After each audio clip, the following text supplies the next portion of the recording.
the Western Conference Finals. They played some of the best basketball, but now the grindhouse is starting to fall apart. Mark, I'm going to lead off with you. Is it time to break up the Grizzlies? Mike Conley's a free agent. Gasol's had foot surgery. Zebo's getting older. Or do you think this team still has one more run left in them, even though they traded Courtney at the deadline as well, too? No, I think it's done. What they need to do is when, these guys started getting up there in age a little bit, they need to start replenishing that bench. They didn't really do that. I understand some of the moves they made.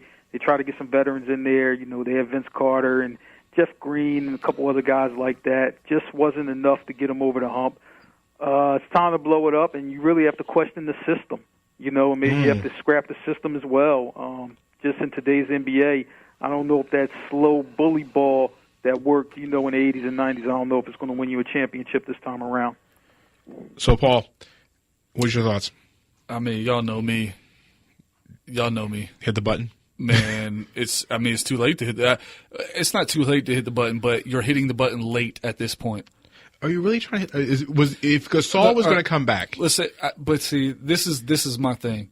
I'm not even with the team, and I pretty much felt like he wasn't coming back. Mm-hmm. All right, so if you're with the team, I just feel like they had a better idea of what was going on than I did, and I did not expect to see Marc Gasol play again this year. So I'm just wondering, now what are you doing at the trade deadline? You moved Jeff Green for Lance Stevenson.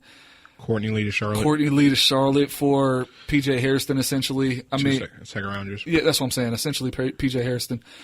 I don't know what they're doing, and so yes, this summer, hey, just go all in with it.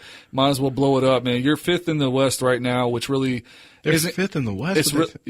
I know, which is impressive. Honestly, they're 32-23. Quietly, they're fifth in the West, but they don't have enough to beat any. I would take any other team in the Western Conference playoffs right now over them in a 7-game series. Now, are you talking about saying over them? Are you talking about the final 4 teams in front of them, or are you talking about the teams behind them? The entire okay. You want me to list them? I'll even include New Orleans. I'm saying, you're taking the field. I would take the entire playoff field. So Houston, as bad as they've been, no, not the entire Western okay, Conference. Just making sure. The playoffs. You're really taking Houston over Memphis? I would say right now, yes, in a 7-game series, I would take I would take Houston. I would take New Orleans again, who's not even a playoff team. Portland. Who else we got? Dallas. I would take all of them, and obviously the top 4. Memphis is there. There's just it's. I'm sorry, Memphis fans, your season's over. Yeah, it's done. I definitely agree. One thing I'd like to throw in here is that it's really a credit to how good Gasol, Zach Randolph, Mike Conley has been over the years. This is a team that really have not developed draft picks. They had a kid from UCLA, a couple years ago, and Quincy Pondexter, Jarrell Martin. I mean, these guys, solid guys who you thought would be able to fit in the system. Memphis was not able to get anything done with those guys, and it just seemed like a first-round pick is there to go to his grave and die, NBA-wise. So that's right. They and it's a credit to those 3 guys, but Memphis has not developed the rest of the team. And if you can't have a good bench or solid starters to play along with these guys, then I have to question the GM. I'm sorry. Well, for me, right now, the Grizzlies are the team right now that if it's the final game of the season and I'm Dave Georgia, I am telling my bench players to go fight whoever I'm playing the last game of the season. Only because if you look at the Grizzlies roster, they've always been a team about grindhouse. I'm just joking about the fighting thing. But you have a team now that has Matt Barnes, Lance Stevenson, Zach Randolph, and P.J. Hairston. 4 guys that if I'm in a WWE match, I would rather have on my side than anybody else in the NBA right now. 4 guys who aren't wrapped too tight. So you have those 4 guys on one roster. And it's just amazing. Now, if you're talking about defensive-oriented teams, they were already one. But you have those 4 guys, that makes this team even more defensive. Yeah, but they just offensively, they're bad. Oh, they're offensively bad. I mean, their best offensive player right now is Mario Chalmers. And they're slow.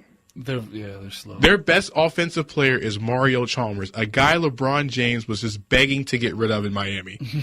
By the way, LeBron, don't hate the king. But you look at the Grizzlies, and they're a team that's got to blow things up. Mike Conley is a free agent. Now Gasol has signed this long-term deal. He passed over free agency to stay in his hometown, Memphis, and now he's about to watch Mike Conley more than likely walk away this summer. Zach Randolph's on the other side of 30. Yeah, he's on the back end of his career. The back end of the other side of 30, and they traded Jeff Green. You traded Courtney Lee. If you're Marc Gasol, you're probably thinking to yourself, I just had season-ending surgery, and now there's going to be no pieces. Tony Allen hasn't been the same player. And Tony Allen's on the other side of 30. Yeah, I mean, this is a fear that it's something that I preach about. When you start to see that back heel slide, man, go ahead and press the button. Don't be scared. But the thing is, after last season, man, I would press the button. The thing was, they could have been better if they wouldn't have been for injuries. I didn't. If Mike Conley last year, yes, in the playoffs last year, I said it. Coming into this season, did you think they were going to be the same team? I thought they were going to be another year older. I think they were going to be. This was the end of their window. This was the final chance. Year. This was the final chance. Yes, I'll let you slide because of Mike Conley's impending free agency. I'll let you slide. And with Zebo that, yeah. being, I think, 34 or 35. This is it. This is it. Now I see hit the reset button. Now, yeah, absolutely. I understand that, but here's the thing, though, right? You have this grindhouse style that they stayed, that they had there for years, right? Okay. My thing is, even though I thought that they drafted pretty good players, right, that just didn't work out there, maybe you have to really look at these guys and, can they embrace this grindhouse style? If you get an inkling that the guy can't, then you have to look at somebody else. And I think they drafted talented players, but I don't think they drafted players that fit well with this system, and that's why these draft picks didn't work out, and that can't work. And I wholeheartedly agree with you on that one. 407-482-3776 is the number to check in with us. We got 5 minutes to give away this T-shirt from our good friends Don't Hate the King and Hoop Culture as well, too. Check in with me and Mark and Paul as we try to close out the show tonight. But my only thing with the Grizzlies and their style of play is that, like to mention before, this is the final year, and last year, we'll say this now, we'll say this until I am probably blue in the face. They beat the Golden State Warriors if Mike Conley and Tony Allen do not get hurt in the playoffs. The same reasoning behind I had. I didn't think Atlanta was going to beat Cleveland, but it was not going to be a blowout in that series either if Kyle Korver and DeMar Carroll don't get injured by Matthew Dellavedova in the playoffs. If Conley and Allen are healthy, they were up 2-1 on Golden State. They knew how to beat Golden State.